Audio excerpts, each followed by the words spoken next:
All right, buckle up everyone, because today we are diving headfirst into NVIDIA's big announcements from GTC 2025. Yeah, their new DGX systems, DGX Spark and DGX Station. They're calling them personal AI supercomputers, so we're going to try to break down exactly what that means. Right, and what it means for all of you out there, whether you're, seasoned AI developer or just starting to learn, or even if you just find this stuff super interesting. Like me.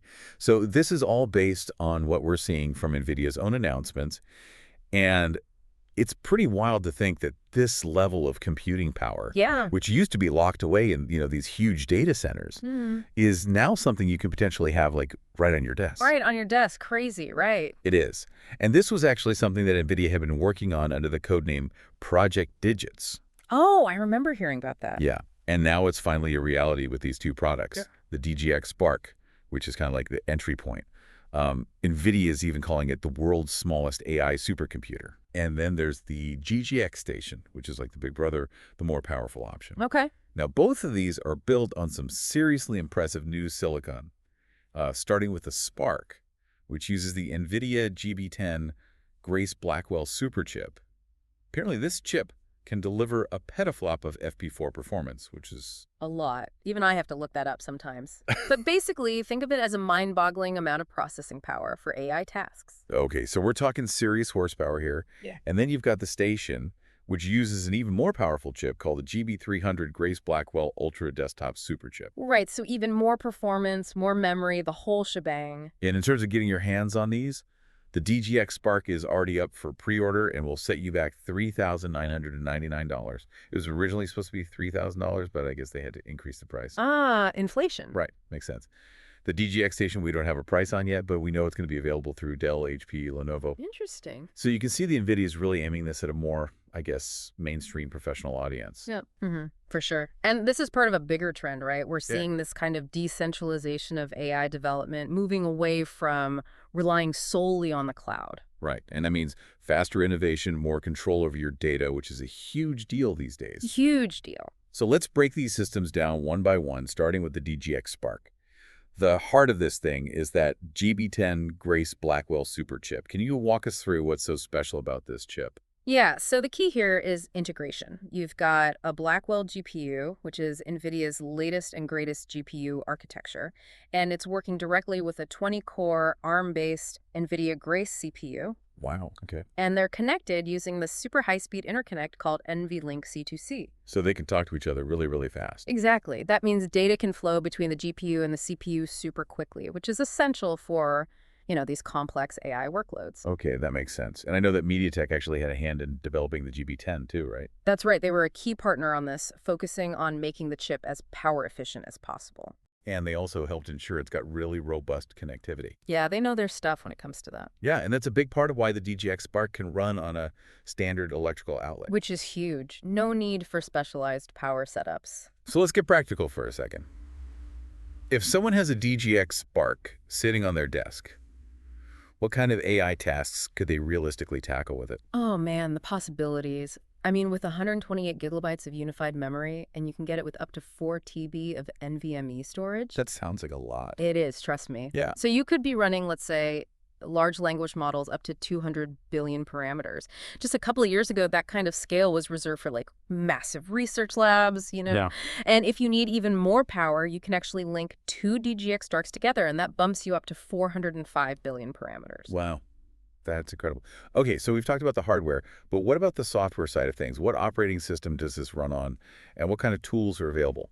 So the DGX Spark runs on NVIDIA DGX OS, which is based on Linux. And it's really tightly integrated with NVIDIA AI Enterprise, which gives you a whole suite of SDKs, tools for orchestration, and frameworks like Nemo and Rapids. Plus, you have access to NVIDIA's NGC catalog, which is just packed with all kinds of pre-trained models. So you don't necessarily have to start from scratch. Exactly, which saves a ton of time and effort. So who do you think is the ideal user for the DGX Spark?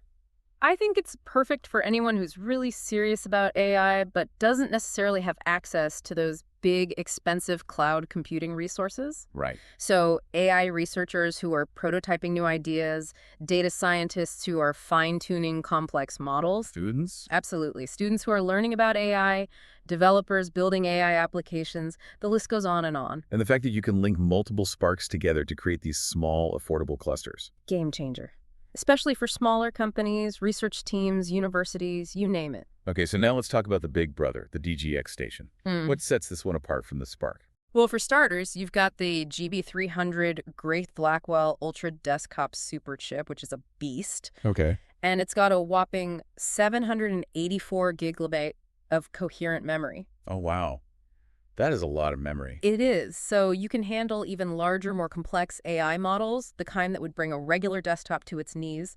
And it's built for those really demanding training and inference tasks. Okay, so break down this GB300 chip for me. What's under the hood? Sure. So you've got a Blackwell Ultra GPU, which is, top of the line. Mm-hmm. And it's paired with a 72-core Grace Neoverse V2 CPU. Okay, and they're using that same NVLink C2C technology to connect them, right? You got a super fast communication between the GPU and CPU, and it's optimized for FP4 precision, which makes the calculations super efficient for AI workloads. And what about the networking side of things? Can you connect multiple DGX stations together? Absolutely, and that's where the integrated ConnectX-8 SuperNet IC comes in. It can handle speeds up to 800 gigabits per second. Wow, that's insanely fast. It is. So you can connect multiple stations together to create like a really powerful local AI infrastructure. So who's the target audience for the DGX station? Who needs this level of power? I'd say it's geared towards professionals and organizations that are working with extremely large data sets, running complex simulations, deploying those sophisticated AI pipelines. Basically, anyone who needs to push the boundaries of AI. And the fact that they're partnering with Dell, HP, and Lenovo to sell these stations. Move? Yeah, it tells you they're really going after that larger enterprise market. Exactly. Okay, so zooming out for a second, what do you think is the biggest takeaway from all of this? What does it mean for the future of AI that we now have these personal AI supercomputers? To me, it's all about democratizing AI, making this level of computing power accessible to a much wider audience. Which could lead to Faster innovation, more people working on solving important problems. It could be a game changer. And, it also reduces that reliance on the cloud, which is a huge consideration for a lot of people. Definitely. So what are some of the advantages of being able to do this kind of intense AI work locally as opposed to relying on the cloud? Well, for one thing, you get much lower latency. So if you're working on something that needs to respond in real time, that can be a major advantage. Right. And then there's the data privacy aspect. If you're working with sensitive data, keeping it on your own hardware can be a lot more secure. Absolutely. Okay, so how do these new DGX systems fit into the bigger picture of the AI computing market? Well, the market for AI supercomputing is already huge, and it's only getting bigger. Right. We've got the traditional players like NVIDIA, Intel, AMD, all competing at the high end. But with these DGX systems, NVIDIA is basically creating this whole new category of personal AI supercomputing.